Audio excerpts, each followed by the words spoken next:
Bonjour à toutes et à tous et bienvenue dans ce nouveau numéro hors série de Politiquement Incorrect pour la toute première fois filmé sur YouTube et diffusé sur Spotify. Je suis votre présentateur iconique, le mec a un ego surdimensionné, non je rigole.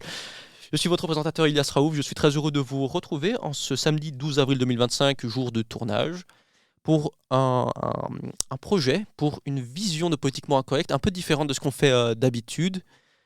Parce que la politique, c'est le débat. Ça, je pense que tout le monde sera d'accord autour de cette table, mais la politique, c'est aussi un peu l'affrontement d'idées, je pense, qui est le débat en soi. Et je pense que pour ça, j'ai ce qu'il me faut sous la main, et je ne vais pas perdre de temps, on n'est pas là pour perdre du temps, donc je vais directement vous présenter ce face-to-face, un nouveau concept de l'émission.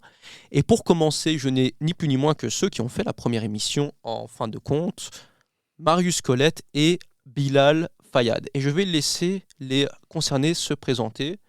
Et honneur à celui qui est à ma gauche, je vais laisser Bilal se présenter en premier. Et tout d'abord, bonjour messieurs. Bonjour à toi Ilias, j'espère que tu vas bien et j'espère que Marius va bien aussi. Alors bonjour, moi je m'appelle Bilal Fayad, j'ai 21 ans, je suis étudiant en sciences politiques, 22 ans, je les ai fait il y a quelques jours, étudiant en sciences politiques à l'ULB et je suis engagé dans les jeunesses socialistes et au Parti socialiste en tant que secrétaire de ma section, secrétaire du coup administratif. J'ai rejoint le Parti socialiste il y a maintenant 2 ans, environ. Euh, je l'ai rejoint au début quand je m'étais intéressé à la politique. Je ne m'étais pas tellement intéressé au niveau des partis. Je m'étais plutôt intéressé à la politique comme mode de fonctionnement. Pourquoi cette décision? Pourquoi pas celle-là? Comment est-ce que ça fonctionne? Pourquoi ceci? Pourquoi pas ça? Mais c'est ensuite que j'ai commencé à vraiment rentrer dans tout ce qui était idéologie, dans tout ce qui était parti politique. J'ai un petit peu regardé à droite comme à gauche. Je me suis plutôt retrouvé dans les valeurs de gauche, dans les valeurs de solidarité et d'égalité. Et au vu de non seulement ma condition sociale, mais aussi au vu des études que j'ai pu faire, de l'avancée que j'ai pu regarder au niveau de la société pour voir un petit peu comment ça fonctionnait, je me suis dit qu'effectivement, le Parti socialiste était le parti qui me convenait le mieux et le parti qui répondait au mieux aux aspirations de la société. Bonjour à tous, hein, bonjour à Elias et bonjour à Bilal. Donc, bon anniversaire déjà un peu en retard. Merci. Donc voilà, moi c'est Marius Colette, je suis étudiant en ingénieur de gestion à Solvay à Bruxelles, donc à l'ULB. À côté de ça, je travaille déjà, donc je suis en charge du cabinet du bourgmestre de la ville de Tubize. Donc voilà, c'est un travail tout récent que j'ai pris maintenant à bras levé il y a quelques semaines, il y a quelques mois maintenant. Donc voilà. Et à côté de ça, j'ai commencé à rejoindre moi la politique il y a 4 5 ans déjà de cela. Pas par pur hasard, pas par conviction de vouloir faire de la politique plus tard dans ma vie, mais vraiment par curiosité, par amour du débat, par amour, comme Ilias l'a dit en début, c'est vraiment l'affrontement d'idées, toujours dans un débat démocratique et respectueux. Voilà, moi j'ai toujours bien aimé discuter chez moi à la maison, entre amis ou à l'école. Et donc, l'organisation de jeunesse qui est les Jeux des Maires m'a apporté cette opportunité de pouvoir discuter en interne et en externe, comme on le fait aujourd'hui, d'idées qui ne sont pas toujours les mêmes, mais qui ont un but commun, c'est faire évoluer la société. Et donc voilà, la politique m'a conquis comme ça. Et c'est vrai que j'ai rejoint les Jeunes MR et puis quelques mois plus tard le MR pour les valeurs que défend et que défendaient toujours les Jeunes MR et le MR, donc le libéralisme, la libre pensée, l'état de droit, toutes ces valeurs qui me sont chères et qui me le seront toujours, j'espère. Donc voilà. Ok, nickel. Alors messieurs, bon, je vous ai déjà envoyé comment ça allait se passer, euh, les modalités de ce concept. Pour vous, chers auditeurs et spectateurs, du coup, voici les règles de ce face-à-face. 3 questions seront posées à nos invités. Ils auront chacun 5 minutes, ininterrompues ou interrompues, c'est eux qui géreront leur temps comme des hommes indépendants, pour répondre à leurs questions, aux questions qui leur seront posées. Une fois que cette personne a fini de donner son avis sur la question, l'autre a le droit de rétorquer et a 2 minutes pour le faire. Une fois que le sujet est clôturé, on n'y reviendra pas, sauf pour un joker d'1 minute. Et j'insiste, le joker d'1 minute est sur les 3 questions réunies. C'est-à-dire que si vous avez épuisé votre joker pour la question 1, vous ne pouvez plus l'utiliser pour le reste de l'émission. Donc, la première phase de. Après que vous ayez rétorqué, bien évidemment. C'est clair jusqu'ici? Oui. Très bien. Ok. Et donc, les règles du code de conduite s'appliquent. Bon, ça, à la rigueur, on s'en fout. Vous savez de quoi je parle. Ok, nickel. Et vous savez quoi? Est-ce que j'ai une pièce? On va jouer à pile ou face pour savoir. T'as une pièce, c'est bon? Oui, j'ai une pièce. Ah, ça va. Je suis pas encore si fauché que ça non plus. Non, ça va. L'inflation n'a pas encore touché Non, Elias. Pas encore. Ah, quoique. Enfin, soit. Donc, pour que ce soit équitable, on va laisser le hasard décider qui répondra en premier à la question. Celui qui a répondu en premier à la question 1 répondra en deuxième à la question 2 et ainsi de suite. Ça me paraît tout à fait logique. Qui se fait la politesse pour Cole? Bilal? Face. Et c'est pile. Marius, tu commences ou tu laisses Bilal commencer? Je laisse Bilal commencer. Ok, nickel. Son anniversaire, hein, bien sûr. Allez, un petit cadeau, c'est ça? Politesse, hein, je suis connu pour ça. C'est trop sympa. Alors, je dirais pas ça. Non, je rigole. Alors, continuons. Alors, première question, Bilal. Georges-Louis Boucher a récemment multiplié les sorties musclées sur l'immigration, la sécurité ou les sans-papiers. Ce même Georges-Louis Boucher dit que la NVA est le parti frère du MR. Est-ce que selon toi, est-ce que selon Marius par après, est-ce qu'on est encore dans les valeurs libérales ou dans une stratégie électorale opportuniste qui flirte avec la droite radicale? Et je lance ton chronomètre. Merci pour la question. Alors, moi j'aimerais commencer d'abord en disant une chose, c'est que la stratégie de Georges-Louis Boucher, la stratégie du MR du coup, durant les élections, a été très claire.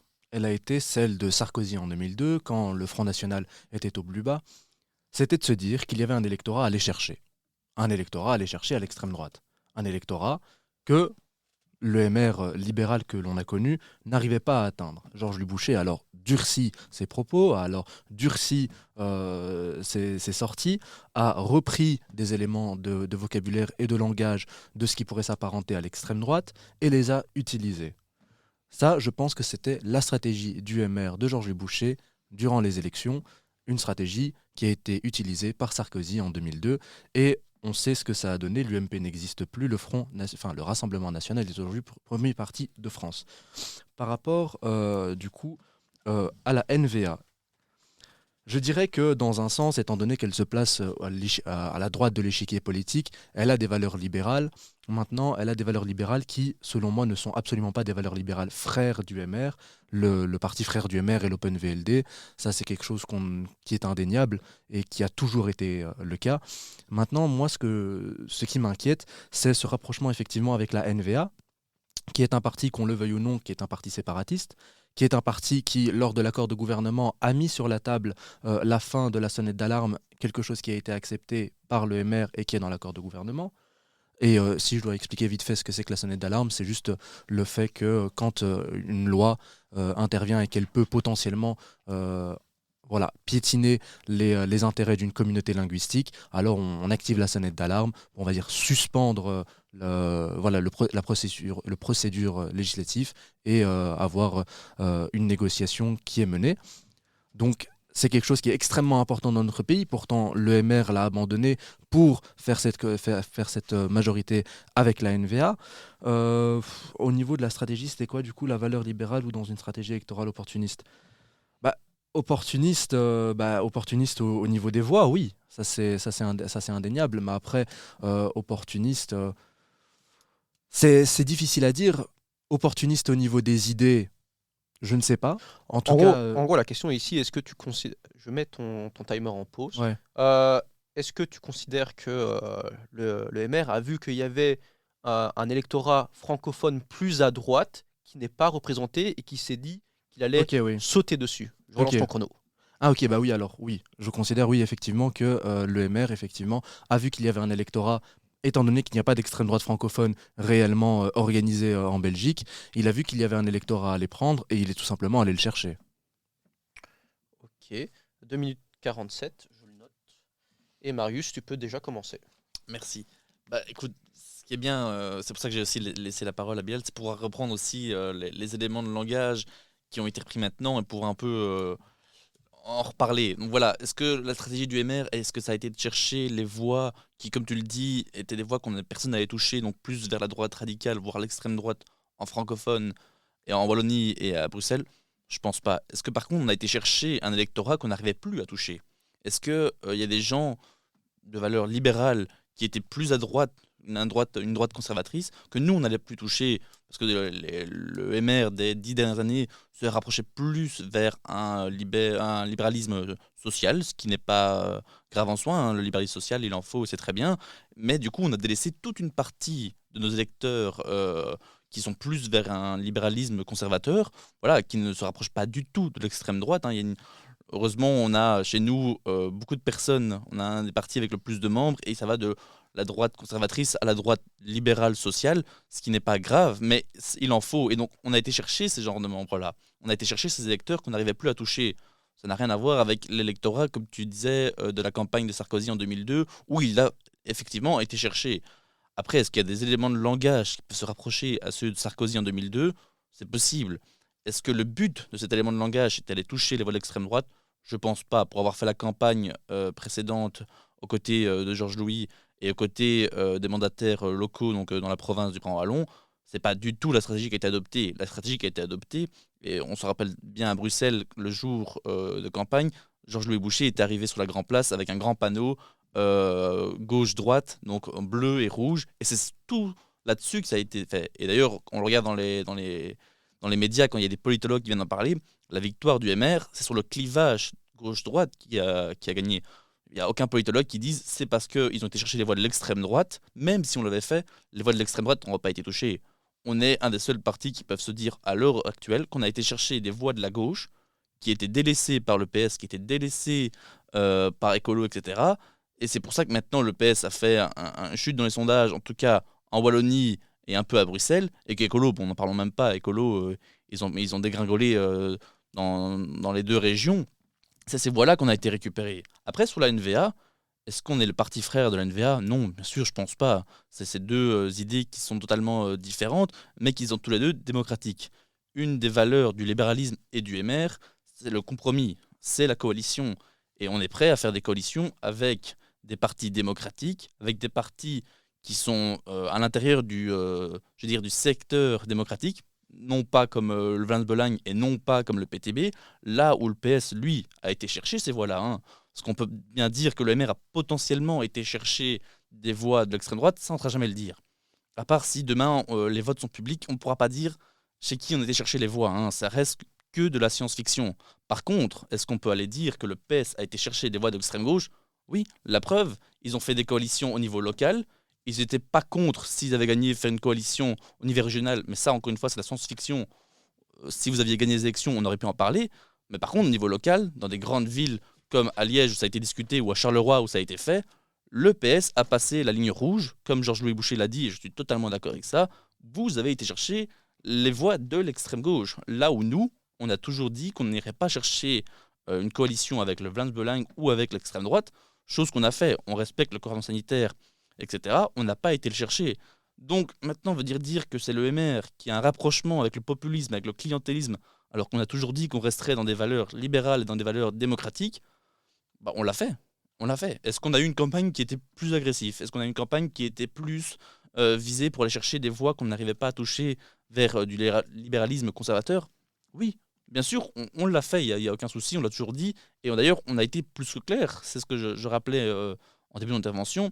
Le premier jour de campagne, on est venu et on a directement annoncé la couleur, qu'on voulait un vrai clivage, chose qui a été plus fait depuis des années. Hein.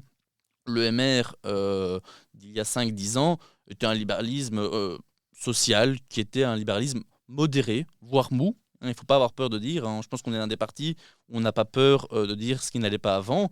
Et la preuve, on ne faisait plus aussi bien que les dernières années. Et donc maintenant qu'on a été rechercher ces voix plus conservatrices qu'on avait perdues, bah oui, on a gagné. Mais pour autant, on aurait fait les mêmes voix. Et le NVA se serait écrasé, ce serait le Vlaams-Belang qui aurait fait les voix de la NVA. On aurait préféré être dans l'opposition que monter en accord de majorité, aussi bien au niveau local, au niveau régional, au niveau fédéral, chose qui n'a pas été faite par le PS. Tu as épuisé tes 5 minutes d'un coup et tu t'es arrêté à 5 minutes. Bilal, si j'additionne, tu as 4 minutes et 13 secondes pour répondre. Ouais. Déjà, pour commencer, dès le départ de ton intervention, dire que c'était un électorat que vous avez perdu parce que vous n'arrivez pas à le toucher, c'est un électorat qu'en fait vous n'aviez jamais touché. L'électorat d'extrême droite, c'est un électorat qui n'a jamais été touché par le mouvement réformateur. C'est un électorat qui était en dehors de ce spectre-là, qui n'a pas retrouvé un parti qui était capable de le représenter au niveau, que ce soit local, régional ou fédéral. C'est un parti, c'est un électorat qui, par le durcissement des propos de Georges Dubouché, a trouvé une voie au MR. Et ça, on le prouve grâce à tous les membres d'extrême droite qui ont rejoint ensuite le MR, que ce soit Noah Ponzi, que ce soit Marc Hayes, que ce soit le gars de Moucron, là j'ai complètement oublié son nom, tu me faisais 2, là ça fait déjà 3, et on peut continuer. Quand on dit beaucoup, c'est Attends, pas 3. on peut continuer. On peut continuer, du coup, avec si tu as le chef de cabinet. donne-le-moi. Mais attends, on peut continuer avec le chef de cabinet du coup de Georges Dubouché pas un parti d'extrême actuellement, droite, hein. mais qui a eu des propos d'extrême droite. Il n'est pas un parti Mais d'extrême bon, droite comme vous l'avez dit. continuons. Mais moi, je Tu dis auras 2 qu'il a eu des minutes propos pour d'extrême rétorquer, droite. Marius. Mais bon, continuons. Ensuite, tu fais l'erreur entre deux choses. Un, tu parles d'aller chercher un électorat d'extrême droite en disant qu'on a voulu, pardon, d'extrême gauche, en disant qu'on a voulu faire une coalition avec l'extrême gauche. Bon, deux choses. Un, le PTB n'est pas d'extrême gauche, mais bon, ça, on aura l'occasion d'en reparler à la question 2. Deuxième chose, l'électorat qu'on a été chercher, on l'a pas été chercher à l'extrême gauche. On pourrait le dire, mais alors à ce moment-là, il faut assumer le fait qu'on puisse dire que l'électorat d'extrême droite a été cherché. Mais toi-même, tu dis que on ne peut pas dire de manière claire, de manière péremptoire, que l'électorat d'extrême droite pour le MR n'a pas été cherché. Donc on ne peut pas dire que l'électorat d'extrême gauche pour le PS a été cherché. Et dire qu'ensuite on a essayé de faire des coalitions avec le PTB, ça n'a plus rien à voir.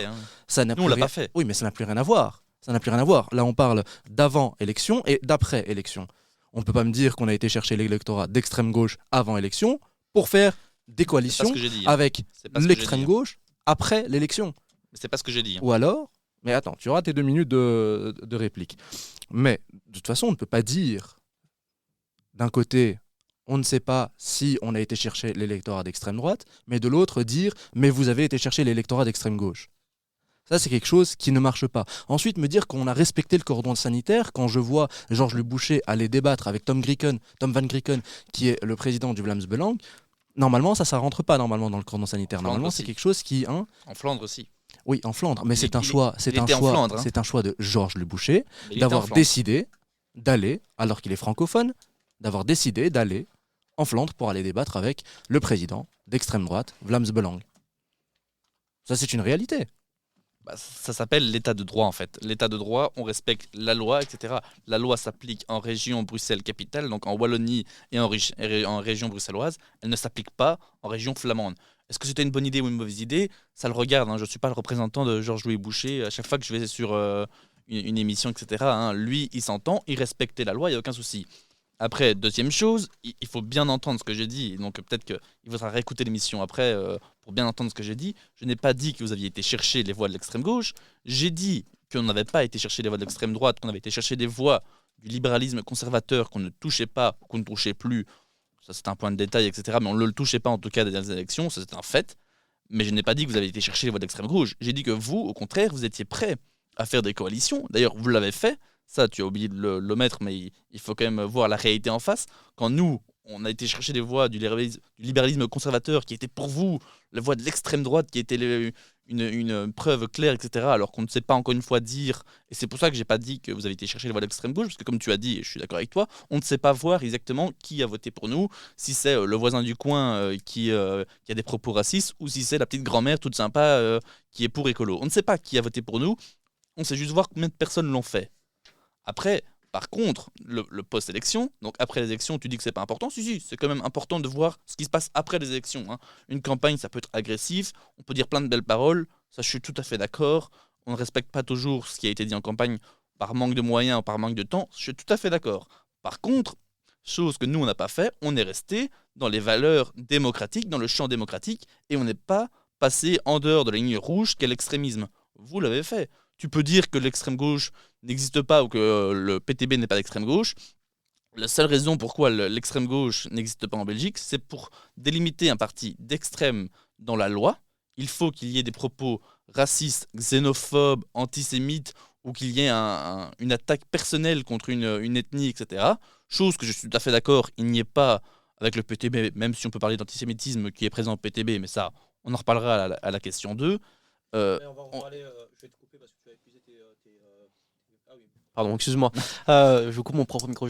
Donc j'ai arrêté Marius maintenant parce Pas qu'il a de souci. dépassé ses 2 minutes pour répondre. Donc de toute façon, la question 2, je pense qu'elle va te plaire parce elle va poursuivre ce que J'ai tu vas encore du dire. temps ou pas? Toi, tu as encore 1 minute 5. Ok. Est-ce que tu veux les utiliser? Oui. Allez, 1 minute 5, puis on enchaîne. Je t'en prie. Merci. Par rapport au discours qui est de dire que, effectivement, Georges Boucher aurait le droit d'aller parler avec Tom Van Grieken, Vlaams Belang. Mais en fait, le problème n'est pas qu'il ait été le faire pour me dire ensuite qu'on respecte le cordon sanitaire. Le problème, c'est qu'en le faisant, il légitime des propos qui sont des propos racistes, qui sont des propos xénophobes. C'est-à-dire qu'en allant débattre avec ce genre de personnes, on dit que ces personnes ont le droit de dire qu'ils peuvent être racistes, qu'ils peuvent être xénophobes, qu'ils peuvent être antisémites, qu'ils peuvent être tout un tas de choses, et que c'est entendable dans un débat, que c'est entendable dans une société. Et c'est là le problème avec le fait que Georges Boucher ait été débattre avec Tom Van Grieken. C'est qu'il a légitimé ce genre de propos. C'est qu'il a donné un écho à ce genre de propos. Et là est le problème pour un parti francophone, pour un parti qui se dit libéral. L'extrême droite n'est pas libérale. Elle est aux antipodes de tout ce que représente ou de tout ce que pourrait représenter le mouvement réformateur. Et Bilal, je t'arrête là, parce que la minute 5 est passée. Ok, bah, hop là, je réactive déjà le micro de Marius. Donc on va poursuivre sur la seconde question. Je pense que ça Ouais, va. mais je vais quand même revenir un tout petit peu sur ce qu'il vient de dire quand même, parce que Tu veux utiliser ton joker maintenant? Tu utilises ton joker? nous avons après, de toute façon. Oui, juste pour être revenu. Non, tu sais quoi? Non, c'est pas grave. Tu utilises pas ton joker? Non. Ok. Alors on poursuit avec la seconde question qui est, et c'est Marius qui commencera sur ça. Paul Magnette se disait pendant la campagne opposé à toute coalition avec l'extrême droite, mais en même temps il ne fermait pas la porte à une alliance avec le PTB. Est-ce que le PS est vraiment cohérent? Est-ce qu'on peut dénoncer le populisme d'un côté et l'accepter de l'autre au nom d'une prétendue proximité sociale? Marius, tu as donc 5 minutes pour commencer. La question répond à elle-même. Hein. Est-ce que y a une certaine hypocrisie là-dedans? Mais bien évidemment, quand en campagne on dit que sur tous les plateaux, etc., je suis d'accord qu'on n'a pas été chercher les voix de l'extrême gauche officiellement, que sur tous les plateaux, Paul Magnette refuse une coalition avec le PTB, quand le PTB lui a tendu la main plus d'une fois, hein, ça c'est vrai. Hein. Le PTB, par Raoul Edebo, sur plusieurs débats de président, il lui a tendu la main, etc., en disant si on fait des scores proches de ceux qui ont été faits la dernière fois où ils étaient à coude à coude, est-ce qu'on y va? Paul Magnette a toujours nié. Il n'a pas répondu non, il n'a pas répondu. Ce qui était très bien, parce qu'encore une fois, il restait dans ses valeurs démocratiques. Mais on a vu après que dans un second temps, une fois que les élections ont été passées, les élections communales, là, il n'y avait plus aucun souci. Là, par contre, on s'est dit, on a perdu les élections au fédéral, au régional et même à l'Europe. Donc on s'est dit, tiens, finalement, est-ce que ce serait peut-être pas plus mal de rentrer dans des majorités où on pourrait possiblement les perdre en incluant l'extrême? Bah voilà, vous l'avez fait, donc la question se répond par elle-même. C'est une hypocrisie dingue de dire que nous, on a été chercher possiblement des voix de l'extrême droite, ce que je renie encore une fois, qu'on aurait possiblement bafoué le cordon sanitaire. Ce qui a été dit là, je ne vais pas en revenir, sinon je ferai un peu, je romprai la règle qui a été mise là-dedans, même si pour défendre la démocratie, il est des fois de devoir d'aller combattre l'extrême droite sur un plateau de TV. Je sais que c'est compliqué pour certains à entendre, mais quand justement il y a des gens qui viennent dire des propos antisémites, etc., venir sur un plateau pour défendre le libéralisme comme nous on l'entend, c'est justement faire preuve de courage, etc., et de ne pas laisser ce genre de personnages pouvoir s'exprimer librement sans avoir un contrepoids. Donc voilà. Donc oui, non, bien évidemment, c'est une hypocrisie dingue. Maintenant, je vais laisser Bilal lancer son propos et puis je reviendrai sur le reste. Tu peux y aller, Bilal. Il faut définir l'extrême gauche. Et l'extrême gauche, comme n'importe quelle extrême, qu'elle soit de droite ou de gauche, se définit surtout par son opposition aux principes démocratiques, son opposition à la démocratie et à ses valeurs. Qu'on me sorte une phrase ces 20 dernières années qui font dire que le PTB est antidémocratique ou contre le système démocratique. Ils ont refusé de monter dans une coalition plus d'une fois. Hein. Mais refuser de monter dans une coalition n'est absolument pas antidémocratique. À bloquer un pays démocratiquement comme ce qui se passe Refuser. à Bruxelles, c'est pas antidémocratique? Mais non, ça fait partie de la démocratie, c'est dans le système. Et bloquer un pays, c'est dans etc. le système. On pourra reparler, on a déjà parlé de la zone de Bruxelles. Là, ça mange sur mon temps. Je t'en prie. Donc, Le fait de bloquer une coalition, c'est dans le système démocratique. C'est tout simplement la liberté aux partis politiques de monter ou non dans une coalition. Ça, c'est prévu, c'est dans la loi, c'est dans la Constitution, c'est comme ça que notre système est formé. Le fait que le PTB ait voulu ou ait tout le temps refusé de monter dans une coalition, ça les regarde. Je ne suis pas d'accord avec cette position du PTB. On est bien d'accord là-dessus. Mais ça les regarde, c'est leur choix de ne pas monter pas monter dans le gouvernement et de rester dans l'opposition. Ils rentrent dans ce processus démocratique, mais à aucun moment, ils n'ont émis, que ce soit dans leur programme ou dans les paroles des membres du PTB, des propos qui étaient antidémocratiques, des propos qui allaient contre les principes démocratiques. Par contre, remettre une décision de justice, remettre en cause une décision de justice, comme Georges Boucher l'a fait pour Julie Taton, en disant que si on n'est pas copiné avec le PS, finalement la justice ça va contre nous, ça c'est antidémocratique. C'est remettre la justice en cause, c'est remettre les principes de la justice en cause, c'est remettre aussi l'état de droit aussi au passage en cause. Mais bon, continuons. Donc, le PTB, étant donné qu'il ne s'oppose pas aux valeurs démocratiques, étant donné qu'il n'a jamais renié la démocratie en tant que telle, étant donné qu'il ne s'est jamais opposé, que ce soit au vote, que ce soit au scrutin, que ce soit au résultat, on ne peut pas dire que c'est un parti d'extrême gauche. On peut dire que c'est un parti de gauche radicale. On peut dire que c'est un parti qui se situe le plus à gauche sur le spectre politique, mais on ne peut pas dire que c'est un parti d'extrême gauche. Et donc, par conséquent, oui, on peut faire une coalition avec le PTB. Tu avais dit que le PTB nous avait tendu la main, mais on leur avait aussi tendu la main. On leur avait aussi tendu la main. Et ils l'ont refusé. Ils ont même d'ailleurs fait toute une vidéo là-dessus. Ils ont refusé de monter avec nous en majorité. Donc on leur avait aussi tendu la main. Et ils nous ont tendu la main. Mais bon, si on n'arrive pas à trouver un accord, on ne peut pas monter ensemble en coalition. Mais visiblement, dans certaines communes, dans certaines villes, ça a été fait. Soit. Mais ce n'est pas l'extrême gauche. Et donc oui, on est toujours cohérent. Moi, je suis impressionné. Je suis vraiment impressionné de voir à quel point tu peux garder ton calme et ton sérieux quand tu dis de tels propos que le communisme que représente le PTB en Belgique n'est pas un parti qui a eu des propos dans le passé ou dans le présent antidémocratiques. Je suis franchement très impressionné de ton calme et de ton sérieux quand j'entends ce genre de propos, parce qu'il faudrait quand même qu'on revienne sur les propos de Raoul Debeau, de ses élus et de son parti, quand ils expliquent qu'il y a une réforme entière de l'État qui doit être fait en Belgique, qu'il y a une réforme judiciaire qui doit être faite, etc. Quand c'est un parti qui soutient, je ne vais pas citer de nom, etc., de personnes qui soutiennent ce qui se passe actuellement en Palestine avec le soutien du Hamas, quand on légitime l'action du Hamas, etc., vous qui aimez bien parler de l'histoire, tu parlais tout à l'heure du chef de cabinet, du nouveau chef de cabinet de M. Boucher, en disant oui, mais il vient d'un parti raciste, etc., un parti d'extrême droite. Non, le Parti populaire, à la base, J'ai dit etc. qu'il avait des propos d'extrême droite. Tu as dit aussi qu'il venait d'un parti d'extrême droite. Je pense pas. Donc, le Parti populaire, à l'époque, n'était pas un parti d'extrême droite, etc. Donc, encore une fois, il faut revenir bien aux fondamentaux de ce que c'est. Et donc, pour revenir à l'histoire du PTB, c'est encore dans ses statuts, c'est pas compliqué, ils sont publics, les statuts, comme dans tous les partis. C'est l'article 2.3, il me semble, qui revient en disant nous sommes un parti communisme de temps moderne. Le communisme, c'est plusieurs centaines de millions de morts, juste pour faire un état des lieux de ce qu'est le PTB, ce qu'est le communisme. Donc venir m'entendre dire qu'ils n'ont jamais eu de propos antidémocratiques, etc., et faire une comparaison avec ce qui s'est passé avec Julie Taton à Mons, c'est franchement, surtout vu ce qui se passe à Mons avec le PS, quand on sait que le PS a fait mettre des affiches électorales du PS par des ouvriers communaux, on se dit quand même que le PS, franchement, ils n'ont honte de rien. Et donc venir me dire ici que le PTB n'a jamais eu de propos antidémocratiques sur une réforme fondamentale de ce qu'est l'état de droit actuellement, il faut vraiment relire les cours d'histoire sur le PTB, etc. Et même relire leur post Instagram. C'est pas compliqué, on ouvre un téléphone, on ouvre Instagram, et quand on voit les propos qu'ils tiennent, quand on voit ce qui légitime comme action, ce qui se passe en Palestine, mais que quand on voit ce qui se passe en Ukraine, là on a un petit message sur les réseaux sociaux tout mignon, ou quand Raoul Debeau vient sur l'RTBF en disant que c'est pas si grave que ça quand on voit ce qui se passe dans le monde, mais que par contre quand on voit ce qui se passe en Palestine, on légitime l'action du Hamas, on se dit quand même qu'il y a quand même un deux poids deux mesures qui est franchement assez compliqué. C'est pour ça que je disais que c'était franchement impressionnant de garder son sérieux en disant de tels propos.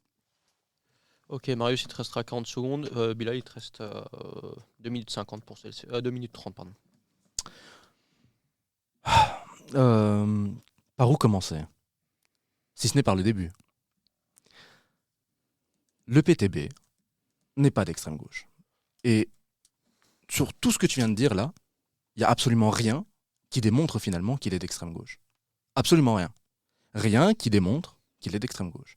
Tu m'as parlé de communisme, ok. Le communisme de qui ? C'est une vraie question. Le communisme de qui ? Le communisme de qui ? Le communisme en termes général, hein. Le communisme, le fascisme, l'antisémitisme, ce Non, sont le des... communisme Maoïste, pratiqué par qui ? marxiste, c'est ça que tu veux dire? Ah oui, le communisme qui est pratiqué par l'URSS, qui a été pratiqué par l'URSS. D'accord. C'est là qu'ils viennent. Hein.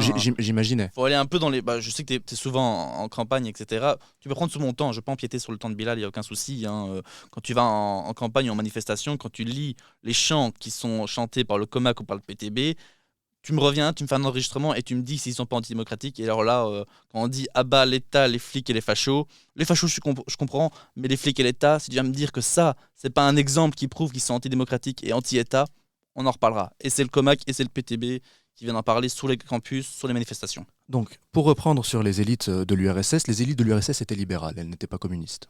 Donc à partir de là, on n'est plus dans cette théorie du vrai communisme, comme Marx le disait. Il suffit de lire ce que Marx écrivait. Marx n'était absolument pas dans l'idée représentative que l'URSS, dans son ensemble, de Staline à compagnie, a démontré. Et les élites du communisme, enfin les élites de l'URSS étaient plutôt libérales que réellement communistes. Ça, c'est la première chose. La deuxième chose, par rapport à Abba, l'État, la police et les fachos. Mhm. Oui, bon, on est d'accord sur les fachos, mais Abba, l'État, la police et les fachos, c'est une phrase qu'il faut déjà savoir analyser et comprendre et remettre dans son contexte. Quand on parle d'État, on parle de qui ? L'État belge, vu que c'est en Belgique. Mais on parle de qui ? Est-ce qu'on Ça, parle faudrait leur demander, est-ce t'es qu'on plus parle proche est-ce du qu'on parle PTB que moi. Hein. Est-ce qu'on parle des personnes qui vont prendre le pouvoir ? Ou est-ce qu'on parle du système institutionnel qui, lui, est profondément inégalitaire Dans et les que deux le cas. PTB et le PS remettent en cause ? Ah, donc vous aussi, vous cautionnez ce qui vient d'être dit. Donc quand on dit abat les flics, l'État et les fachos, vous cautionnez ? Ce C'est que une vraie je- question. Hein. Oui, je vais te répondre. Moi, ce que je cautionne, c'est le fait que oui, effectivement, aujourd'hui, l'État est profondément inégalitaire. Que oui, aujourd'hui, le système qui est mis en place, et plus encore avec l'Arizona, sera profondément inégalitaire. Oui, c'est une réalité. Personne ne peut le nier. Donc si, oui. si. Il y a quand même une belle différence Attends. entre... Oui, je reviendrai là-dessus. Hein. Bilal, t'as fini? Non, pas encore. Ok, je te laisse finir et puis Marius, tu auras 2 minutes pour rétorquer. Ça va. Et ensuite, sur Mons, bon, je ne connais pas tellement l'histoire, donc ça, il faudrait que j'aille regarder pour mieux comprendre ce dont Je tu t'enverrai parlais. l'article. Avec Oui, plaisir. ça va. Donc voilà. Et sinon, c'était la seule chose que je voulais dire. J'ai oublié de réactiver mon micro. Donc, ok, nickel. Bilal, il va te rester grand maximum 2 minutes 20 pour répondre sur la réponse de Marius ou un joker éventuellement. Et Marius, il te reste 2 minutes à partir de maintenant. Je t'en prie. Merci. Donc, non, bon, sur Mons, je t'enverrai l'article, ça y a aucun souci, c'est une histoire de détail, mais comme tu faisais la comparaison avec Julie Taton, c'était sympa de mettre en contexte dans la région locale. Voilà, moi ce qui me touche, ce qui me choque, c'est la différence entre le MR et le PS sur ce genre de débat. De se dire que le PS, il vient nous attaquer sur des réformes qu'on n'a pas encore mis en place ou qu'on est en train de mettre en place. Nous, on vous attaque sur un bilan. On vous attaque sur un bilan où vous êtes dans la région bruxelloise depuis plus de 30 ans, depuis plus de 20 ans à la tête de la région wallonne. C'est sur ça qu'on vous attaque. Sur des bilans, sur ce qu'on peut déjà analyser. Vous nous attaquez sur des choses qu'on ne sait pas encore analyser. Alors, on peut critiquer. Hein. Moi, je suis, encore une fois, tu parlais du libéralisme en disant que les élites de l'URSS étaient du libéralisme. Ça, il faudrait quand même encore voir la définition pure du libéralisme. Et je ne suis pas sûr que ça s'applique à l'époque. Mais bref, passons. Donc, non, nous, on se base maintenant sur des analyses. Vous n'êtes plus au pouvoir, mais vous l'avez été pendant plus de 20 ans. Donc, il y a des analyses, il y a des politologues qui ont étudié ça. Si on a un déficit tel en région wallonne et en région Bruxelles-Capitale, c'est pas la faute du MR. Hein. C'est pas la faute même des colos qui étaient dans certaines coalitions sur ces 20-30 dernières années. C'est la faute des personnes qui étaient en charge de cette région, de ces régions, je dirais même. Donc nous, on sait analyser, donc on peut critiquer là-dessus. On peut critiquer des réformes qui ne sont pas encore mises en place, ou qui sont sur le point d'être mises. Hein. On a critiqué la réforme de l'enseignement, il n'y a aucun souci. Hein. Le droit de manifestation, c'est un droit qui est fondamental. On a le droit d'aller manifester pour des choses qui vont être mises en place. Tu dis que l'Arizona va être le gouvernement le plus inégalitaire qui n'a jamais été vu en Belgique. Ok, mais sur quoi tu te bases pour dire ça ? Sur des choses qui vont possiblement être mises en place, mais rien n'a encore été en place. Et les seules réformes qui ont commencé à être mises en place ne pourront être applicables que dans un an et ne pourront être analysables que dans 4, 5, 10 ans peut-être, hein. On sait le temps que ça prend pour être analysé. Donc maintenant, en revenant sur le sujet même de la question, sur le PTB et sur l'extrémisme, quand nous, on va en manifestation, qu'on se fait cracher dessus, qu'on se fait lancer des œufs, qu'on se prend de la lacrymo dans la tête parce qu'on vient voir une conférence de Georges-Louis Boucher à l'ULB, l'Université libre de Bruxelles, quand ces étudiants sont reconnaissables faisant partie du COMAC et du PTB. Est-ce que tu peux me dire droit dans les yeux qu'il n'y a pas une violence, qu'il n'y a pas un pouvoir, qu'il n'y a pas une volonté de vouloir attaquer l'État, la police et ses représentants? Est-ce que, encore une fois, tu restes dans le spectre démocratique? Est-ce que franchement, tu peux venir dire ici à l'antenne que ce genre d'acte qui est répété et répété et répété par des militants d'extrême gauche, tu peux venir dire qu'il n'y a aucun souci à faire des coalitions avec ces gens-là? Time's up. Bilal, 2 minutes pour répondre. En 1900, dans les années 60, je pense que nous, étudiants, on la connaît bien, cette date. C'est le moment où nos droits en tant qu'étudiants ont commencé à prendre forme. Ça ne s'est pas fait dans le pacifisme. Ça s'est fait avec des gens qui ont milité, ça s'est fait avec des gens qui sont descendus dans les rues, ça s'est fait avec des gens qui se sont fait frapper par la police, ça s'est fait avec des gens, ça s'est fait dans une forme de violence, qu'on le veuille ou non. Et c'est bien que tu reprennes l'exemple de l'ULB, parce qu'au final, ça ne fait que démontrer aussi, finalement, la complaisance du MR avec les propos d'extrême droite, parce que quand on a Louis Sarkozy qui vient nous dire en pleine conférence que les morts israéliennes lui sont plus touchantes que les morts palestiniennes, parce que Je trouve ça choquant aussi. parce que Je trouve ça choquant aussi. parce que mort palestinienne étant voilà, les morts israéliennes étant accidentelles, et que GLB ne le relève absolument pas, que GLB ne s'oppose pas, que GLB n'amène même pas une nuance à ça, oui, c'est une légitimation des propos d'extrême droite. Ensuite, me parler justement des actions qui ont été menées. J'ai l'impression qu'en fait, on met l'extrême gauche et l'extrême droite sur un même pied d'égalité, ce qui n'est pas le cas, finalement. L'extrême droite est claire. L'extrême droite, c'est la hiérarchisation des races. L'extrême droite, c'est la xénophobie. L'extrême droite, c'est l'antisémitisme. L'extrême droite, c'est la haine. L'extrême gauche n'est pas dans ce champ-là. L'extrême gauche n'est pas dans la haine. L'extrême gauche n'est pas dans le racisme. L'extrême gauche n'est pas dans la hiérarchisation des races. Ce n'est pas l'extrême gauche. Donc à partir de là, on n'est pas sur le même niveau. On ne peut pas prendre les deux comme étant un seul. Ok, nickel. Alors, est-ce que quelqu'un veut utiliser son joker ou pas Là, je suis à maintenant? combien, moi? Là, t'es à 1 minute 50, il te reste que 10 secondes. Ok. Personne ne veut utiliser son joker pour l'instant? Pour revenir sur quelque chose qui a été dit? Même sur la question précédente? Ok. Nickel. Ok, niveau chrono, on est pas mal. Et même niveau timing, je vois qu'on va être nickel. Donc, troisième et dernière question pour vous, messieurs. Et ça sera Bilal qui ouvrira. Donc, question 3. C'est une simple question. Et tu en as parlé avec Louis Sarkozy.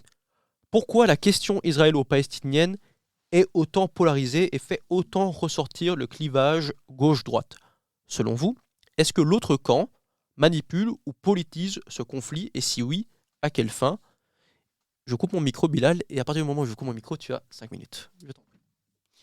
Donc, je pense que le clivage qui ressort ici, gauche-droite, sur le conflit israélo-palestinien, c'est dû au fait que, c'est un conflit qui est extrêmement vieux.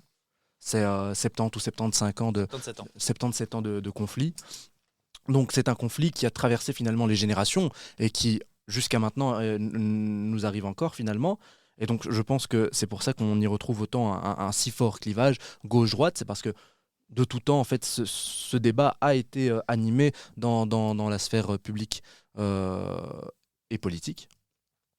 Maintenant, est-ce que c'est manipulé ou politisé? Je ne pense pas que ce soit manipulé. Je ne pense pas que ce soit manipulé ni par la gauche, ni par la droite. Je pense que la droite et la gauche ont des positions politiques qu'elles tiennent, qu'elles vont confronter, mais je ne pense pas que c'est de la manipulation, parce que tout est politique, parce que un camp et l'autre ont des positions, que ces positions soient acceptables ou non d'ailleurs, elles vont défendre ces positions, et c'est tout. C'est de la politique. Marius? devrait pas avoir de clivage. Moi, tu me dis que les deux camps ont des idées fondamentalement différentes. C'est vrai, hein, mais on ne devrait pas. Parce que finalement, sur ce genre de débat ou ce genre de conflit où on vient confronter des vies humaines, bah, ça devrait être notre seule occupation, la vie humaine. Préserver cette vie humaine et comment la préserver au mieux. Alors comment y arriver? Je comprends qu'on peut avoir des avis différents, mais sur la question même, on devrait tous être d'accord pour dire que la vie humaine doit être préservée et que ce conflit doit se terminer. Si c'est une solution par deux États, s'il y a avoir des discussions dans cette région du monde, c'est des questions qui peuvent différer entre deux parties, je suis totalement d'accord. Mais la question même de se dire est-ce qu'on doit préserver ou non la vie humaine à Gaza et en Israël, bien évidemment. Après me dire qu'il n'y a pas de manipulation, ça franchement, et je ne vise pas forcément le PS, même s'il n'a pas été totalement innocent dans ce débat-là, il y a bien évidemment une manipulation des partis politiques. Hein. Quand on voit que le PTB ont plus de drapeaux palestiniens que belges dans les manifestations, il y a un moment donné, en se disant, quand la manifestation n'a rien à voir avec le débat palestinien, quel est l'intérêt de venir avoir des propos et des chants pour soutenir la Palestine, ce qu'ils ont le droit encore une fois de faire, quand on vient dans une manifestation pour le droit des femmes? Il faudra quand même m'expliquer le rapport entre la Palestine et le droit des femmes en Belgique. Mais bref, encore une fois, passons. Mais donc moi je vais revenir sur un tout petit point, ce que tu as dit avant, etc. Juste faire une petite remarque sur justement, on en parlait du débat entre Louis Sarkozy, Georges-Louis Boucher et le troisième intervenant que je ne connais plus de tête. Tu en as parlé, etc. Je suis d'accord avec toi pour dire que les propos à la fin de Louis Sarkozy sont non seulement regrettables, ils sont plus qu'une erreur, et ça, il faut le condamner, etc. Il n'y a aucun souci. Que Georges-Louis Boucher ne l'ait pas fait, il le fait en son âme et conscience. Encore une fois, je ne suis pas son représentant. Voilà, je pense qu'il est assez grand pour se défendre là-dessus et qu'il en a déjà plus qu'assez parlé. Mais dans tout ce que tu as dit, tu n'as en aucun cas regretté les propos et les attaques physiques et verbales qui ont été faits sur des militants qui n'étaient même pas forcément de droite. Hein. Il y a des militants de gauche, du PS, qui sont venus à ces débats, donc tu étais aussi. J'espère que tu n'as rien eu, parce que moi, on m'a aussi lancé des choses dessus, etc. Il y avait une présence qui était violente, et là-dessus, moi, j'aimerais qu'une fois pour toutes, on puisse au moins le reconnaître. Hein, parce que ça, c'est une chose où on en est. C'est important de reconnaître qu'on ne peut pas légitimer la violence. Comme dans ce combat ici, dans ce débat israélo-palestinien, il doit se finir. Mais est-ce que la lutte armée du peuple palestinien est la bonne solution? Je pense pas. Et de dire qu'on a eu des droits fondamentaux, comme pour les étudiants, qui s'est passé par la violence, on peut pas légitimer ça. Ok, ça a été fait. C'était des droits qui étaient plus que nécessaires pour les étudiants. Mais est-ce que la violence, est-ce que ça légitime ça? Nous, en tant que libéraux, on considère que la violence ne pourra jamais être une fin à ce genre de questions. Moi, ça me paraît juste logique, comme le fait de dire qu'on doit préserver la vie humaine. C'est de la bonne conscience. Voilà. Ok, Marius, c'est 13 minutes. Bilal, bah, toi, tu as carrément 6 minutes au total, si tu veux. En plus de ton droit de rétorquer. Les 2 minutes. Comment? C'est les 2 minutes le droit de Oui, c'est ça, c'est ça. Ok. Donc au total, tu as 6 minutes. Vas-y. Je t'en prie. Oui, il faut préserver la vie humaine, ça c'est sûr. On est bien d'accord là-dessus. Il faut la préserver. Comment est-ce qu'on la préserve? Ce sont des choix politiques. Le MR a fait son choix, la gauche a fait le sien. Maintenant, oui, bien sûr, quand on est en manif palestinienne, on aura plus de drapeaux palestiniens que de drapeaux belges. Bien sûr, quand on est dans une manif pour les femmes, pour le droit des femmes, en quoi est-ce que le drapeau palestinien n'aurait pas sa place? On parle d'humanité, on parle de vie humaine. Que la vie humaine soit dans une manifestation pour le droit des femmes ou qu'elle soit dans une manifestation pour la Palestine, ça reste des vies humaines, ça reste un combat pour les vies humaines. Tout combat est bon à prendre, toute place est bonne à prendre dans l'espace public. Par ailleurs, en Palestine, il y a aussi... ce sont des femmes qui se prennent des bombes dans la tête. Hein.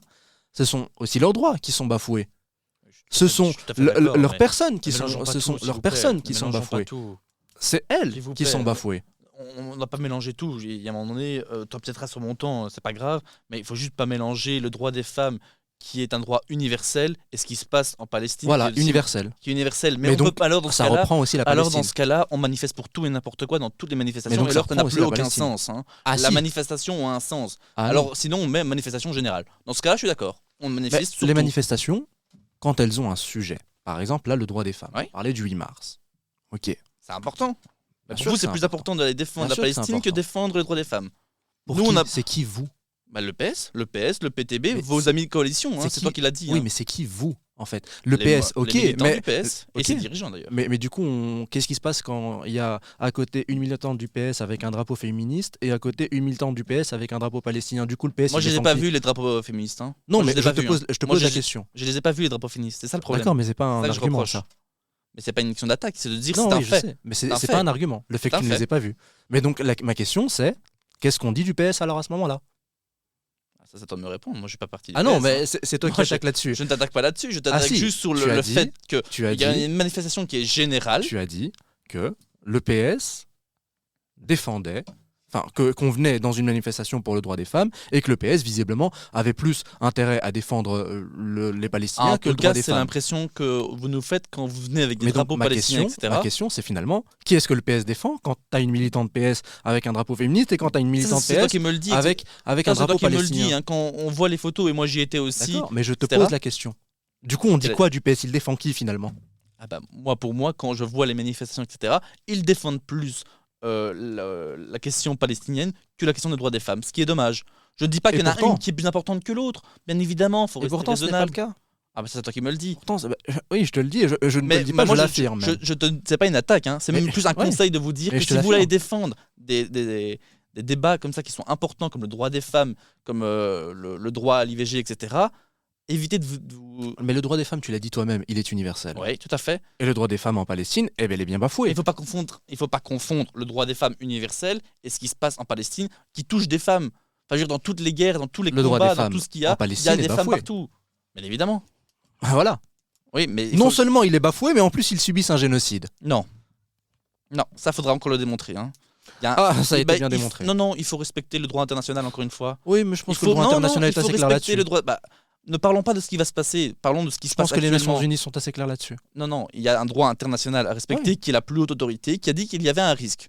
Donc ça veut dire qu'on doit être alarmant là-dessus, on doit dire il y a possiblement un risque, il faut qu'on ait un œil assigu là-dessus. Toutes les Je instances, suis d'accord là-dessus. toutes les instances de Non. l'ONU reconnaissent. Mais qu'il il y n'y a a un pas l'ONU, il génocide. y a d'abord au-dessus de l'ONU, il y a les droits. Il n'y a pas l'ONU.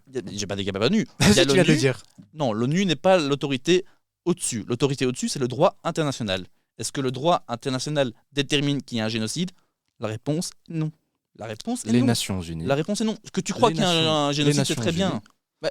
Je ne le crois pas. C'est ce que les Votre- Nations Unies Votre disent. seule réponse à ça, c'est il y a les Nations Unies. Ah, si les Nations Unies l'ont dit. Oh, il n'y a pas que les Nations Unies. Il y a oui, les il y Nations a Amnesty, c'est Unies. super. Il y a Amnesty qui sont Il y a super partiels là-dessus. Il y a Qui sont absolument super toutes les partiels organisations là-dessus. internationales qui le reconnaissent également. Mais tant que le droit international ne le précise pas, Le droit international le reconnaît aussi. pas officiellement. Ah, si. Ah bah c'est bien, je suis content de savoir que toi en tout cas tu as un pied dans le droit international et dans les instances du droit international. Avec plaisir. Moi c'est pas mon cas et il y a des rapports qui ont été faits et donc on le reconnaît rapports de qui actuellement du droit international et de la C'est qui le Cour droit international la CPI, donc la Mhm. Cour pénale internationale, Celle qui a fait un mandat d'arrêt Oui. contre Benjamin Netanyahou. bien évidemment. Ok. Moi je respecte la CPI, donc si Netanyahou arrive sur notre sol, il doit se faire arrêter parce qu'il a été reconnu par la CPI Ah, que je visiblement, reconnais. C'est parce que Bardo Wever nous dit. Mais je suis pas Bardo Wever. Hein. Oui, mais j'ai Bardo encore des Wever cheveux, est Premier etc. ministre. Je Bardo suis Wever pas est Bardo Premier Wever, ministre. je suis pas Premier ministre, malheureusement. J'habite à Bardo Wever est Tunis Premier et pas à ministre. Bruxelles. Dans une Malheureusement. coalition qu'il dirige et dans laquelle le MR se trouve, donc Georges Le Boucher. Oui, d'accord, en coalition, etc. Vous aussi, alors vous devez attaquer tous les propos qui ont été faits dans le passé, dans tous vos membres de coalition, dont le PTB, dans lequel vous êtes actuellement. Si on joue à ça, on peut ma jouer question à elle est ça. claire, du coup. Ma question elle est claire, du coup. Demain, Benjamin Netanyahou vient. Est-ce que le gouvernement l'arrête ou pas? Ils sont censés le faire, en tout cas. Ils sont censés le faire, mais Ils sont s'ils censés l'arrêtent le ou pas? faire. Bah, Est-ce que j'ai une tête à m'appeler Maxime Prévost, Georges-Louis Boucher? Je ne suis pas membre du gouvernement, etc. Je parle en mon âme et conscience. Je respecte le droit international, comme on devrait tous le faire. Si la CPI dit qu'il est coupable et qu'il doit se faire arrêter, on respecte le droit international. Comme on respecte le droit international, si on dit qu'il n'y a pas de génocide, il n'y a pas de génocide. Mais ma question, Il n'y a du pas coup, de Marius, deux poids, deux mais mesures. ma question, Marius, du coup, Mais c'est. En tu fait, te rends compte quand même que tu nous fais un parles- deux poids mesure. Tu Mais vas non. dire on doit respecter Marius, la CPI Marius, si Netanyahou vient mais du coup, ici, tu nous parles mais en on ne tant que respecte qui pas la CPI si on dit qu'il n'y a pas de génocide. Marius, tu nous parles en tant que qui? Tu nous parles en tant que représentant Représentant du des MR? jeunes MR, ouais. Ok. Du MR. Bah alors pourquoi tu t'es dédouané juste avant? Je me dédonne pas. On est Bah obligé si, de je ne suis pas Maxime donc Prévost, je ne suis pas Georges je dois Boucher, être je ne d'accord suis avec tout pas ce un qui se tel, passe. je ne suis pas ceci. Donc toi, t'es Non, d'accord mais avec je tout ce qui se comprends. passe au PS? Mais Moi je pas. comprends ce que tu me dis. Je Moi pas. comprends que tu me dises que voilà. Mais Écoute, moi, je suis le pas un fait petit est que- mouton qui suit, désolé. le fait est que tu viennes ici en tant que jeune MR, en tant Ouais. que représentant du mouvement réformateur. Donc il est normal que je t'impute le bilan du mouvement réformateur. Que tu Bah, sois tu veux d'accord qu'on ou tape non le- avec le- lui. Mais attends, que tu sois Le d'accord bilan ou du non PS, avec lui. là, on va passer Mais attends, quelques heures. que tu sois d'accord ou non avec Quand vous aurez avec celui-ci. remboursé les Que tu sois 475 d'accord millions que vous ou nous non devez. avec le bilan du mouvement réformateur. Le fait est que tu viens ici en tant que représentant du mouvement réformateur Effectivement. et que toi, en tant que Marius Colette, en tant qu'individu, tu n'as visiblement aucune influence sur la direction du parti, mais tu viens ici en tant que représentant de ce parti. Donc il est normal. Mais attends, j'y arrive. Il est normal donc que je t'impute le bilan du MR et il est normal donc à ce C'est pas moment-là. un bilan du MR. Il est normal C'est pas à un ce bilan du moment-là. MR. Les actions du MR C'est si pas tu un préfères. bilan du MR, Les actions hein. du préfère. C'est les actions du du MR Premier si tu ministre. préfères. hein. Les C'est actions la- du MR si tu C'est préfères. les actions du Premier ministre. Que je C'est les t'impute. actions du Premier ministre. Je suis pas de la NVA. Pour y répondre, tu te dédouanes en Bilal, disant mais je ne suis ni je vais te Georges faire Boucher, un petit ni cours de ce qui Maxime se passe au Prévost, gouvernement. ni ceci, Le Premier ni ministre, cela. il s'appelle Bart de Wever. Oui, et C'est le un MR y est. Flamand. Non, mais est-ce qu'il est Premier ministre? Mais le MR y est ou Est-ce pas qu'il est Premier ministre? Qui C'est a un prononcé partenaire de ces mots? coalition ou pas? Qui a prononcé ces mots? Oui, mais c'est Et parce donc toi, qu'il a prononcé et ces donc mots que toi, je te t'es pose d'accord la avec tout ce question. qui se Est-ce que passe le au PDB? gouvernement va l'arrêter ou pas? Si je peux arbitrer ici, J'en sais rien. excuse-moi Marius, si je peux arbitrer ici, même le ministre des Affaires étrangères, Maxime Prévost, s'est dédonné de ses paroles. Voilà, en disant merci. Donc Donc on ne peut pas être d'accord Mais avec je tous ma les voulais juste sujets. rajouter du contexte. Ma Je vous en question, Merci, encore yes. une fois, Maxime Prévost, c'est pas Georges Boucher. Ma question, c'est est-ce que demain, Benjamin Netanyahou vient en Belgique? Est-ce qu'on l'arrête, oui ou non? Si oui ou non, est-ce que c'est un point de discorde au sein Non, du mais gouvernement? Tu me poses la question comme si j'étais membre du gouvernement. C'est pas parce que je représente le MR que j'ai une influence sur ce qui se passe au gouvernement, comme des représentants, des directeurs, des présidents de fédération, etc., n'ont pas leur mot à dire sur ce qui se passe directement au gouvernement. Le Premier ministre a dit qu'on ne l'arrêterait possiblement pas. Il n'a pas dit qu'on ne l'arrêterait pas. C'est déjà bien grave Il a comme ça. dit qu'il n'arrêterait possiblement pas et qu'il pense. hein. Émettre déjà une possibilité Non, est déjà très grave. Mais oui, mais il y a un droit. hein. Je sais pas. Tu Bah fais voilà, ton mais, étude mais déjà. donc, s'il y a un droit, il n'y a, C'est pas, un il y a droit. pas de Donc, mais possible dans le ou droit, pas possible. si, dans le droit, il faut Ah dire non. si on le fait ou on le fait pas. Ah non, Si. Ah non, si le droit dit que la Cour la CPI demande un mandat d'arrêt, le droit dit qu'il faut l'arrêter, ça s'applique. Tu m'as posé la Il n'y question a pas de à moi. possibilité. Tu me l'as posé la question à moi. Tu m'as dit est-ce que on devrait l'arrêter? On devrait, s'il mettait le pied sur le sol belge, j'ai dit on respecte le droit international. Point. Mais Moi, donc je te encore pose une la fois, il y a question en tant le que deux poids deux Marius mesures. Colette, Mais je viens de te répondre. membre du MR. Je viens de te répondre. Ma question ne changera pas, ma réponse ne changera pas parce que je suis représentant du MR, etc. Je reste un individu qui croit au droit international comme notre président Georges-Louis Boucher. Donc quand tu me poses la question est-ce qu'on doit le respecter ou non, oui. Mais on ne doit pas faire deux poids deux mesures comme vous. Tu vois, là tu dédouanes la question sur Où le est fait deux du poids, deux génocide. mesures Ben, tu Où me est le dis deux qu'on ne poids, deux respecte mesures pas la CPI en disant il y a un génocide. Est-ce que la CPI dit qu'il y a un génocide, oui ou non? La CPI a émis un Est-ce mandat qu'il y a d'arrêt contre Benjamin Est-ce qu'il Netanyahou. y a un génocide, oui ou non, C'est par pas la la CPI? CPI qui dit ça. C'est la Cour internationale de justice. Est-ce qu'il y a un génocide, oui ou non, si tu respectes le droit international? Oui. Ah bah voilà, deux poids deux mesures. Oui. Mais non, Oui. le droit international dit qu'il n'y en a pas. C'est faux. Le droit international dit qu'il n'y en a pas. C'est faux. Non, il dit qu'il y a un risque. Je suis désolé de te le dire. C'est faux. Je suis désolé de te le dire. Bah tu te Déjà, tu te avoir ne serait-ce renseigneras. qu'un risque, déjà ne serait-ce qu'avoir un risque est déjà bien trop grave comme ça. Mais c'est pas la question qu'on se pose maintenant. Ah, je si. te dis que c'est alarmant, oui. Est-ce qu'il y a un génocide? Non. Alarmant. Il faut respecter. C'est suffisamment important que pour avoir une action. Mais donc tu vois que tu te demandes quand même de la question. Tu ne Mais non. réponds pas à la question. Bah si. Ah non. Ah si. Est-ce qu'il y a un risque, oui ou non? Mais je t'ai répondu clairement. Je t'ai dit si il y a un génocide en Palestine. D'après si toi, les apparemment. Nations Unies et le droit Parce que- international Ah le donc toi tu es reconnaissent. au-dessus du droit international. Moi en tant que personne. Toi tu es au-dessus du droit international. Absolument pas. Eh ben voilà. Moi je le Par respecte. contre, Moi je le respecte et je respecte les textes de loi. Quand il dit qu'il y a un génocide ou un risque de génocide, c'est pas la même chose. Hein. Tu dis qu'il faut respecter le droit, qu'il faut bien l'écouter. Eh ben oui, moi je l'écoute et je le respecte. ah non, tu l'écoutes Il y a pas, un là. risque. Eh ben non, alors faudra revoir Tu- le tu rapport. l'écoutes pas du tout. Faudra réécouter le rapport et le relire. Il est bien mis qu'il y a un risque et qu'il n'y a pas de génocide. Il y a 3 génocides qui sont reconnus, pas 4. 3. Ok. Voilà. On va... C'est tout, hein. J'ai pas pu tout compter le temps parce que vous êtes allé un peu dans tous les sens, mais je voulais vous laisser faire ça du coup. Oui, je sais, mais le génocide est quand même reconnu. Non, Et il est justement- pas reconnu. Il est pas reconnu. C'est pas Justement, grave. je vais vous laisser à chacun Il faut rester le droit international. 1 minute en coupant le micro de l'autre pour clôturer vos interventions. Oui. Et on va commencer. Et Allez, là, par- la minute, c'est sûr. C'est sur, c'est juste sur pour clôturer l'ensemble. ou sur la l'ensemble, question sur tout ce que sur le débat en général. Et si Ah, t'as ok. envie- C'est le joker. Oui, On c'est. va pas utiliser. Ok, ok. Vous l'avez pas utilisé, du coup je vous l'offre, ça me fait Ok, plaisir. ça va. Et on commence par Bilal. Non, je vais laisser Marius. Bon, ben on Je commence. sais qu'il a des choses à Ok, dire. on commence par Marius. Donc Bilal, ton micro sera coupé. Oui, ça va. Non, je ne vais pas revenir sur la question du droit international, etc. On peut en discuter, etc. Il y a des textes de loi, on les respecte, point final. Il n'y a même pas de discussion à avoir. Il n'y a pas de génocide, il y a un risque de génocide, point, on le respecte et on voit comment ça va évoluer. Après, sur la question de la manipulation des partis, etc., moi je trouve ça intéressant de se dire que on ne parle que d'un côté de ce qui se passe en Palestine. On a reconnu qu'il y avait des crimes de guerre qui se passaient, etc., comme dans toutes les guerres. Il y a un crime de guerre qui se passe en Palestine, il faut l'observer et il faut condamner ceux qui commettent des crimes de guerre. Ça, il n'y a pas de question à avoir là-dessus, hein. Beaucoup de personnes parlent d'Obama, etc., qui a été un des grands personnages des différentes guerres, mais c'était une des personnes qui a commis bon nombre d'actes aussi horribles que Benjamin Netanyahu. Pour autant, il n'a pas eu de mandat d'arrêt international. C'est dommage parce que, vu ce qu'il a fait, il en mériterait un aussi, sans aucun souci. Donc voilà, moi je dis juste que la manipulation des partis, et je ne vise même pas des partis en particulier, hein, des partis de gauche, parce que c'est eux 20 qui secondes ont... bonus. Pardon ? 20 secondes bonus pour que tu termines ton Oui, propos. parfait. Qu'il y a des partis qui ont manipulé, qui ont utilisé ça à des fins électoraux, et ça je trouve ça vraiment dommage, parce qu'en tant que démocrate et en tant que personne défendant le libéralisme, je trouve ça vraiment honteux qu'on aille récupérer un conflit qui fait des milliers de morts à des fins politiques. Et ça, c'est franchement honteux. Ok, Marius, je t'arrête là. Merci beaucoup pour ton intervention. Je coupe ton micro et Bilal, tu as aussi, pour être juste, 1 minute 20, non interrompu, je t'en prie. Oui, je trouve que effectivement, il n'y a pas eu une manipulation des partis politiques. Oui, les partis politiques ont parlé d'un conflit qui est sanglant, ce que je trouve normal d'en parler. Dire qu'il y a eu une manipulation dessus, non, je ne pense pas. Sur la globalité, je pense, du débat, j'ai vu qu'il y a eu malheureusement un énorme dédouanage entre Georges Dubouché et les membres de son parti, parce que oui, Georges Dubouché est le MR, oui, Georges Dubouché est le président du mouvement réformateur, et c'est lui qui indique la ligne à suivre, c'est lui qui indique la ligne politique. Donc je trouve ça un peu dommage de juste dire que c'est Georges Dubouché et finalement que ce n'est pas le MR, alors que si, c'est le MR. C'est le MR qui est parti débattre avec le président du Vlaams Belang. C'est le MR qui est parti faire une coalition et mettre fin à la sonnette d'alarme et donc de s'allier avec des nationalistes et des séparatistes flamands. Oui, c'est le MR qui, effectivement, aujourd'hui n'arrive pas à reconnaître le fait qu'il y ait des crimes de masse en Palestine et qu'il n'arrive pas à reconnaître qu'il y ait un génocide, qu'il n'arrive pas à avoir une question claire sur le fait que si Benjamin Netanyahou arrivait en Belgique, est-ce qu'on l'arrêterait ou non, et qui n'arrive pas non plus à avoir le droit international en face à face.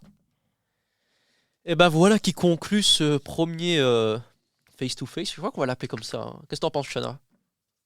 Ok, nickel. Merci à Chana qui était justement derrière la caméra pour notre première sur YouTube.